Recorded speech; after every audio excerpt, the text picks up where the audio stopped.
இந்த படத்தை வந்து கார்த்திகேயன் உங்களுக்கு வந்து மிகப்பெரிய நன்றியை சொல்லணும். இந்த மாதிரி ஒரு படத்துக்கு இப்படி ஒரு பேக்கிங் கிடச்சி இந்த பிளாட்ஃபார்மில் சொல்கிறதுங்கிறது வந்து அதுக்கு வந்து ஒரு தோல் கொடுக்கறதுங்கிறது உண்மையிலே ஒரு பாராட்ட வேண்டிய விஷயம். அதுக்கப்புறம் ராணா சார் என் முதலாளி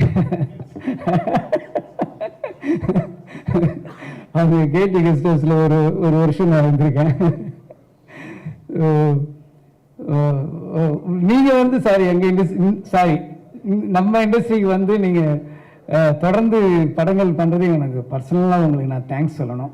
அது இந்த மாதிரி படத்தை வெறும் சண்டை ஒரு சாங்கு இந்த மாதிரி ஒரு படம் பண்ணாமல் ரொம்ப இப்படி ஒரு படங்களையும் நீங்கள் பண்ணுறது வந்து அதுக்கு பேக்கிங் வந்து நீங்கள் பண்ணுறது வந்து உண்மையிலேயே ரொம்ப சந்தோஷமாக இருக்குது. இந்த சூழ்நிலையில் வந்து உங்களை மாதிரி தயாரிப்பாளர்கள் வந்து தமிழ் இண்டஸ்ட்ரிக்கு ரொம்ப தேவை. அதுக்கு உங்களுக்கு ஒரு ஸ்பெஷல் தேங்க்ஸ் எனக்கு. அதுக்கப்புறம் இந்த படத்தை வந்து கார்த்திகனை கூப்பிட்டு காட்டியிருந்தார். ஸோ படம் பார்த்தோம். ஸோ இப்போ டைரக்டர் என் பக்கத்தில் இருந்தார். இப்போ ஒவ்வொருத்தவங்களும் சொல்லிட்டு இருந்தாங்க பதப்பதப்பாக இருந்தார்.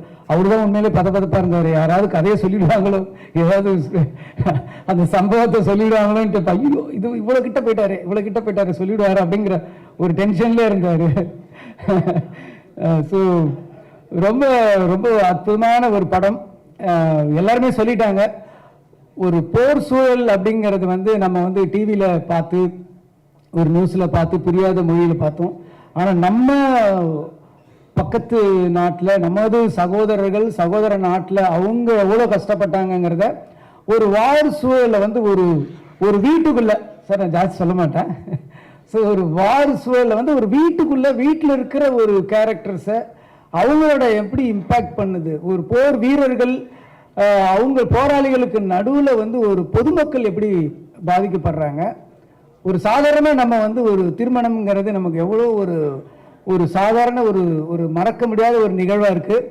ஆனால் அதே திருமணம் வந்து அந்த சூழலில் வாழ்ந்தவங்களுக்கு கிட்டத்தட்ட 80-90களில் வாழ்ந்தவர்களுக்கு வந்து எவ்வளோ கஷ்டமாக இருந்தது அப்படின்னு நினச்சி பார்க்கும்போது அதை அப்படியே கண்ணு முன்னாடி தத்ரூபமாக கொண்டு வந்து காட்டியிருக்காரு. அந்த வீட்டில் இருக்கிற கேரக்டர்ஸு நடிகர்கள்லாம் அப்பா வாழ்ந்துருக்காங்கன்னு தான் சொல்ல முடியும்.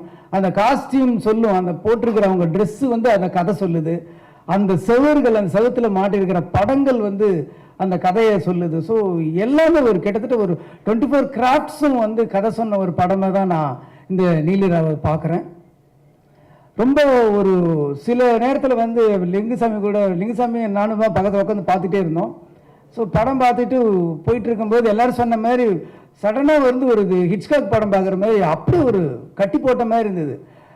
இந்த மாதிரி ஒரு கனமான ஒரு வலியான கதையை இப்படி ஒரு த்ரில்லர் மோடில் வந்து எப்படி சொன்னாருன்னு ஒரு ஆச்சரியமாக இருந்துச்சு. ஸோ படம் பார்த்துக்கிட்டே இருக்கும்போது சில காட்சிகள் வரும்போது அப்படியே மனசை உலுக்கி அப்படியே கண்ணிலேருந்து தண்ணி வர ஆரம்பிச்சது. கண்ணை வர துடைக்க முடியல, கண்ணாடிக்குள்ளே வரல விடுற மாதிரி ரொம்ப இதாக இருந்தது. அதனால கொஞ்சம் அப்படியே பேக் போனேன். ஏன்னா நமக்கு படம் பார்த்து அழுகு இருந்தபோது பக்கத்தில் இருக்கிற ஒரு சின்ன ஈகோ இருக்கும் நமக்கு. என்னடா அது அப்படின்னு பின்னாடி போயிட்டேன்னா லிங்குசாமி வாய் விட்டு அழ ஆரம்பிச்சிட்டாரு. சரி அவரே அழுகுறாரு, நமக்கு என்ன வந்ததுன்னு சொல்லிட்டு அதுக்கப்புறம் டிஷ்யூ பேப்பர்லாம் வச்சு கண்ணை தொடச்சிட்டு அதை பார்த்தேன். ரொம்ப பிரமாதமாக அவங்க 2 பேருக்காக என்னை வந்து 2 பேரும் அழ வச்சிட்டீங்க. அது ஸோ ஒவ்வொருத்தரோட அந்த சின்ன பசங்கள்ல இருந்து அந்த கேரக்டர்ஸ் பேசுகிற மொழி ஆகட்டும், அந்த டயலாக்ஸ் எல்லாம் வந்து ரொம்ப பிரமாதமாக இருந்தது சார். நான் வந்து லிங்குசாமி நானும் தான் பேசிகிட்டு இருந்தேன். வெளியே வந்து மணி சாரோட டயலாக்ஸுக்கெல்லாம் நாங்கள் பயங்கரமான ஃபேன். ஏன்னா மணி சாரோட டயலாக் வந்து நீங்கள் ப்ரிடிக்ட் பண்ணவே முடியாது. இந்த கேரக்டர் இது சொன்னால் இதுதான் பதில் சொல்லும் அப்படின்னு நம்மளால் யூகிக்க முடியாது. அந்த மாதிரி வரிகள் வந்து இந்த படம் ஃபுல்லாகவே இருந்தது. ரொம்ப பிரமாதமாக இருந்தது. இது கிளைமேக்ஸில் வந்து ஒரு ட்விஸ்ட்னு சொல்கிறது வந்து சினிமா லாங்குவேஜ், அது ட்விஸ்ட்னு சொல்ல முடியாது, ஒரு உழுக்கல் இருக்கும். எல்லாரும் சொல்லிட்டாங்களே சார், எல்லாரும் சொல்லிட்டாங்க கல்யாணம்னு சொல்லிட்டு, அதனால நான் சொல்கிறேன். அது தாண்டி சொல்ல மாட்டேன். அது மேரேஜில் எண்டில் ஒரு மனசை உழுக்கிற ஒன்று இருக்கும். அது ஒரு நிமிஷம் உங்களால் ஒரு 2 செகண்ட் ஆகும். நம்ம பிரெயின் போய் அதை மெமரி பண்ணி இதுதான் சொல்கிறாங்களா அப்படின்னு சொல்கிறதே இது இருக்கும். அதில் ஒன்றுமே சரி. நான் வெளியில் வந்தப்போ கூட பேசுவோம், அந்த படம் முடிஞ்சதுலேருந்து இன்னொரு கதையை ஆரம்பிக்கலாம். அங்கிருந்து என்ன காரணத்துக்காக அந்த திருமணம் நடக்குது, அந்த திருமணம் நடந்து முடிஞ்ச உடனே என்ன தொடர்ந்து அவங்க பயணம், அந்த தொடர்ந்துல இருந்து ஒரு படம் பண்ணலாங்கிற அளவுக்கு ரொம்ப கனமான ஒரு படம். வாழ்க்கையை வந்து அப்படியே பிடிச்சிருக்கு. ஸோ இன்னைக்கு வந்து யோசிச்சு பார்க்கும்போது அதில் வாழ்ந்த நிறைய கேரக்டர்ஸ்கள் இன்னைக்கு இருக்க மாட்டாங்க, இல்லை அப்படின்னு நினைக்கும் போது அதுக்குள்ள ஒரு ஒரு பெரிய ஒரு வலி இருக்க செய்யுது. ஸோ படங்கள் எல்லாம் பாருங்கள். இந்த படத்தை வந்து ஓடிடியில் பார்த்துக்கலாம் அப்படின்னு இருந்துடாதீங்க, தியேட்டரில் வந்து பாருங்கள்.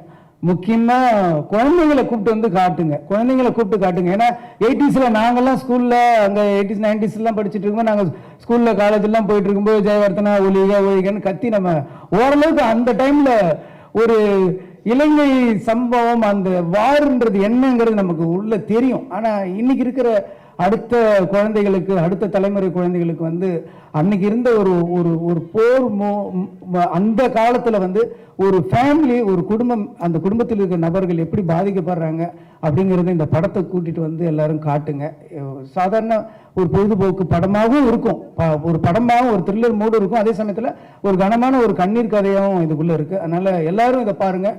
பத்திரிகை நண்பர்கள் இந்த படத்துக்கு ஒரு உங்களோட சப்போர்ட் இருந்து இந்த படத்தை பெரிய படமாக கொண்டு வரணும் அப்படிங்கிறது என்னுடைய வாழ்த்துக்கள். தேங்க்யூ.